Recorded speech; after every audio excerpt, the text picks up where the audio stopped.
Welcome back to our channel. Jumpa kembali dengan kami, Kopi Film Channel. Dengan gue Yudi dan gue Ronald. Terima kasih kepada para sobat semua yang sudah subscribe channel ini. Dan bagi yang belum dan baru mampir, boleh dong diklik tombol subscribe-nya. Terima kasih ya. Film kali ini merupakan sebuah cerita tentang kedatangan makhluk asing yang peka terhadap suara. Penasaran kan? Mari, tidak perlu berlama-lama, siapkan cemilan dan kopinya. Kita meluncur ke alur cerita film dengan judul A Quiet Place Part 2. Seruput dulu. Cerita bermula di sebuah kota kecil di Amerika. Ada seorang pria bernama Lee sedang membeli buah dan air mineral. Tampak di sana sang pemilik toko melihat berita tentang ledakan bom. Kemudian Lee menuju lapangan tempat anaknya bermain softball. Di sana juga ada istrinya bernama Evelyn sedang bermain dengan putra bungsunya. Di bangku penonton ada putri Lee bernama Regan, seorang penyandang tunarungu. Dan juga putra Lee sedang bermain softball bernama Marcus. Di bangku itu juga ada teman Lee bernama Emmett yang tampak tertarik tentang bahasa isyarat. Tiba-tiba tampak seperti ada meteor yang jatuh dari langit. Dan hal itu membuat para penduduk berhamburan kembali ke mobil untuk meninggalkan tempat itu. Lee pergi bersama putrinya Regan, sedangkan Evelyn bersama dengan Marcus serta adik bungsunya. Lee bertanya kepada seorang sheriff bernama Ronnie, namun tiba-tiba alien itu berlari menghantam mobil sheriff. Semua frekuensi radio menjadi kacau karena efek kedatangan alien ini. Mobil Evelyn juga sempat dikejar oleh monster itu. Lee dan Regan lari bersembunyi di sebuah restoran bersama warga lainnya. Saat Lee dan Regan bersembunyi, tampak alien itu lewat depan restoran tersebut. Karena ada terdengar bunyi ringtone handphone, monster itu masuk. Lee dan Regan lari keluar dikejar monster itu. Ronnie menembak monster alien itu namun sepertinya tidak membuahkan hasil dan dia mati terbunuh. Scene pun maju ke 474 hari kemudian.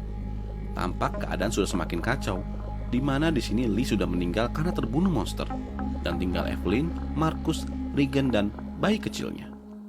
Evelyn mencoba mencari tabung oksigen di ruang bawah tanah yang terbakar dan banjir. Di sisi lain, Regan membuat alat pengeras suara untuk dia gunakan melawan monster. Lee, ayah dari Regan, membuatkan sebuah alat pendengaran untuk Regan.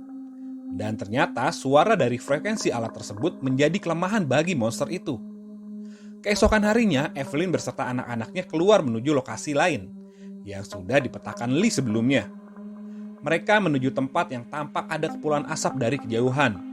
Ternyata itu merupakan sebuah stasiun kereta. Tanpa sengaja kaki Evelyn terkena jebakan benang yang terkait dengan botol-botol. Dan hal itu menimbulkan suara yang dapat mengundang monster datang. Mereka pun berlari ketakutan mencari tempat bersembunyi. Dan tampak dari kejauhan ada yang mengamati mereka. Saat sedang berlari, tiba-tiba kaki Marcus terkena jebakan besi. Sontak dia pun berteriak kencang kesakitan. Hal ini semakin membuat monster itu datang mendekat.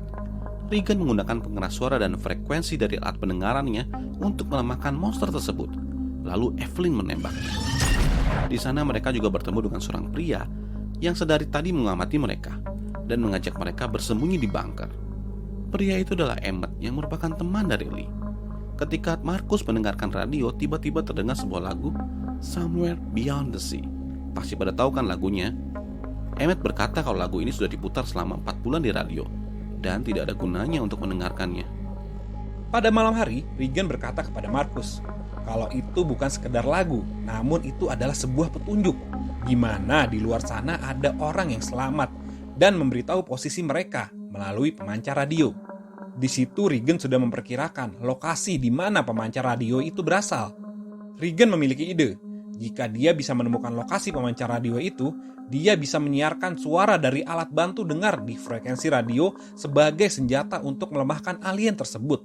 Pagi harinya, Regan sudah pergi menuju lokasi tersebut sendirian, dengan meninggalkan pesan agar Marcus terus mendengarkan radio. Mengetahui anaknya pergi, Evelyn memohon kepada Emmett untuk menemukan Regan. Walaupun awalnya menolak, akhirnya Emmett tidak tega. Emmett pun mau mencari Regan.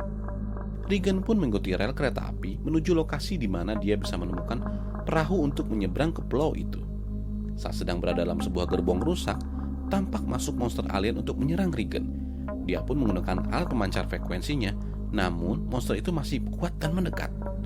Bahkan ketika ditembak oleh Regan pun, dia masih saja bisa berjalan. Beruntung, Emmett datang dan membunuh monster tersebut. Mereka pun lari dan mencari tempat bersembunyi. Di sana, Emmett memaksa Regan untuk pulang. Namun Regan menolak dan tetap akan menuju lokasi pemancar radio tersebut. Keesokan paginya, Emmett berkata kepada Regan kalau dia menemukan perahu untuk bisa menyeberang ke pulau di mana pemancar radio itu berada. Di sisi lain, Evelyn pergi mencari obat untuk luka Markus dan juga tabung oksigen untuk bayinya.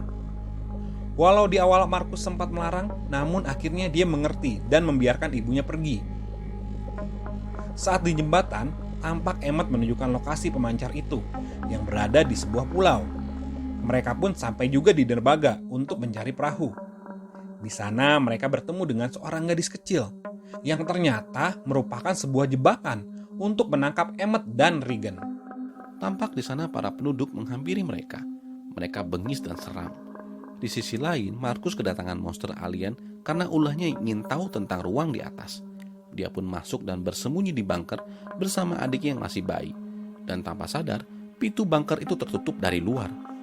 Udara dalam bunker pun menipis, sedangkan pintu terkunci dari luar. Dan monster alien juga semakin mendekat. Evelyn yang mendengar suara monster itu langsung lari menuju Markus. Evelyn memancing monster itu dengan mengeluarkan suara tembakan. Markus kehabisan oksigen, di mana dia terpaksa berbagi oksigen dengan adik bayinya. Evelyn menembak tabung oksigen yang ia taruh di atas genangan tumpahan bahan bakar untuk membunuh monster. Namun sayangnya, ledakan itu tidak membuat monster itu mati. Di sisi lain, Emmett berjuang untuk menyelamatkan Regan dari para penduduk bengis itu. Dengan mengikat pemimpin gerombolan itu, sontak monster itu pun datang. Lalu Emmett menusuk paha pemimpin kelompok itu. Tentu saja dia berteriak kesakitan, dan monster itu langsung datang membantainya. Evelyn terselamatkan karena suara air dari pipa yang turun. Dia pun bisa masuk untuk membuka bunker dan menyelamatkan anak-anaknya. Di dermaga tampak monster yang berada di sebuah perahu turun ke laut mengejar Emmett. Namun tampaknya monster itu tidak dapat berenang dan tenggelam. Lalu ada monster lain yang naik ke atas perahu. Regan dan Emmett berhasil menuju pulau itu. Di sana dia melihat orang-orang menjalani kegiatan seperti biasa, karena tidak ada monster alien di sana. Emmett berbicara dengan seorang pria di sana. Kita sebut saja Island Man. Pria itu berkata, siapakah yang menebak petunjuk dari lagu tersebut? Dan Emmett mengatakan Regan lah yang menemukannya. Emmett juga mengatakan mereka ke sana bukan mencari pertolongan, tapi ingin melemahkan monster alien dengan pemancar radio. Dan Emmett memberikan alat bantu dengar milik Regan. Saat Emmett di pantai sambil memandangi lukisan anaknya, dia mendengar suara aneh. Ketika dia menghampirinya, ternyata itu adalah kapal bot yang hanyut dengan membawa seekor monster. Dia pun berlari untuk memperingati warga lain. Namun sudah terlambat, monster itu datang menyerang para warga. Bapak Island Man, Emmett serta Regan naik mobil untuk menarik perhatian monster itu. Dia menekan klakson sangat keras berulang-ulang. Monster itu mengejar mobil tersebut. Mereka pun sampai di pemancar radio. Bapak Island pun terbunuh oleh monster itu. Lalu monster itu pun terus mengejar Emmett dan Regan. Mereka berusaha untuk masuk ke dalam ruang siaran. Namun monster itu berada di pintu masuk ruang siaran. Regan mencoba masuk melalui jendela ruang siaran. Dengan perlahan, dia masuk ke dalam. Dan di sisi lain, Evelyn yang mencoba keluar dari bunker untuk mengambil obat, tiba-tiba datang sang monster muncul di belakangnya. Regan yang membuka pintu, namun engsel pintu itu berbunyi. Dan tentu saja, monster itu datang ke arah Regan. Emmett berusaha untuk menghalangi monster tersebut mendekat ke arah Regan. Dan di sisi lain, pintu bunker tempat Evelyn dan Markus bersembunyi dihancurkan oleh sang monster. Dan monster itu berusaha untuk masuk. Regan pun turun mengudarakan siaran radio dan mendekatkan alat bantu dengarnya ke mic. Tentu saja hal ini membuat sang monster kesakitan. Di sisi lain juga Markus menyalakan radio dan mengarahkannya kepada monster itu. Di dua tempat yang berbeda, tampak Regan dan Markus mendekati berjalan menuju para monster. Regan mengambil besi, sedangkan Markus mengambil pistol ibunya. Regan memukul kepala monster itu dengan besi. Markus menembak kepala monster itu dengan pistol. Dan tampak monster itu mati. Dan Regan telah berhasil mewujudkan impian ayahnya untuk menaklukkan monster itu. Sebuah film yang seru untuk ditonton bersama keluarga, walau penuh dengan adegan yang bikin deg-degan. Semoga kalian semua bisa terhibur dengan alur cerita kami, dan kita tetap memiliki semangat juang seperti Regan melewati rintangan melawan monster. Dan jangan lupa, tonton juga alur cerita film lainnya di channel ini. Sampai jumpa lagi di alur cerita film berikutnya. Seruput dulu.